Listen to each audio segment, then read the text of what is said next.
Hoje, aproveitando o Natal, vou falar de uma coisa muito paradoxal. Comunismo e cristianismo têm relação entre si? Por quê? A gente aprende que Marx diz que a religião é o ópio do povo. Houve uma perseguição muito forte no governo comunista da Rússia, em outros também, aos cristãos, a padres, etc.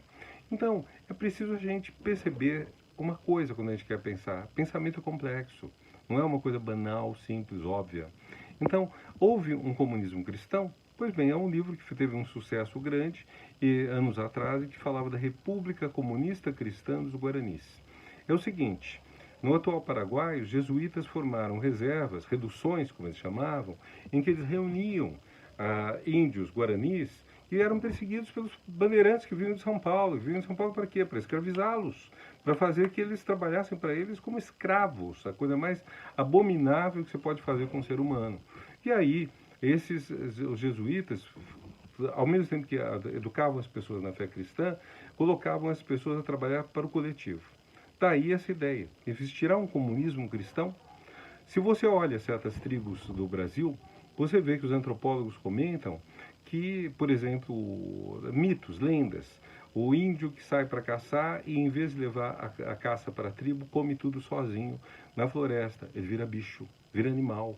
Porque o caçador, o que ele tem que fazer é que levar a comida dele, a caça que ele conseguiu, e distribuir para todos os outros. E o único que não come da carne é ele próprio. Então, se não houver o tempo todo uma doação recíproca, ele não vai comer nunca carne. Para ele comer carne, ele precisa que os outros deem carne para ele, caçado pelos outros, assim como ele dá para os outros. Então, a ideia do egoísmo é inaceitável. Numa favela, numa tribo, um ato falho meu pensando na pobreza da tribo, mas é uma pobreza não miserável. Numa tribo, você tem ocas, malocas, e essas ocas não têm dono. Não existe quem vende rede, não existe quem vende flecha. O trabalho é conjunto, é coletivo. E é um trabalho, inclusive, um tanto leve. Um autor cujo nome vou colocar nos comentários, para ter problema de soletrar, que é o Pierre Clastre, dizia, na verdade, se a gente pensar em termos de trabalho, o índio trabalha umas 3 horas por dia.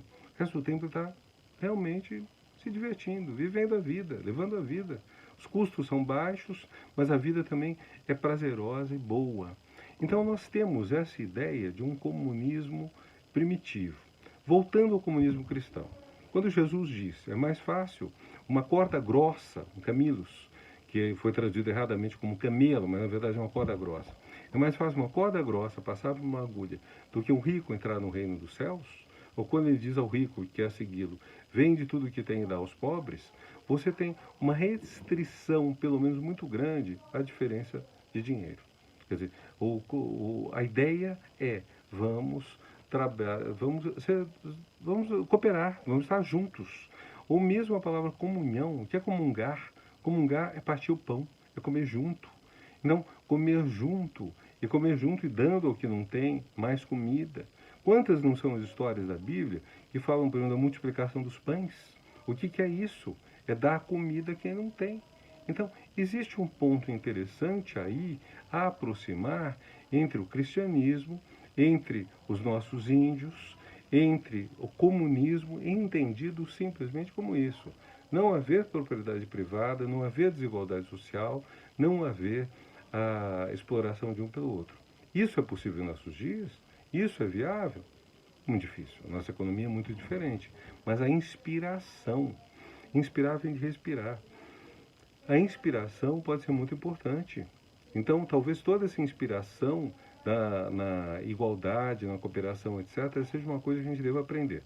Próxima vez eu vou falar de comunismo, o comunismo que existiu, ditadura, horrível, etc. e tal, mas eu queria primeiro valorizar esse ponto que eu acho que é muito importante para ser pensado por quem não tem preconceito. E eu falo sobretudo para pessoas que não têm preconceito de pensar. Então, um feliz final de ano para todos, mas a gente volta antes do Réveillon.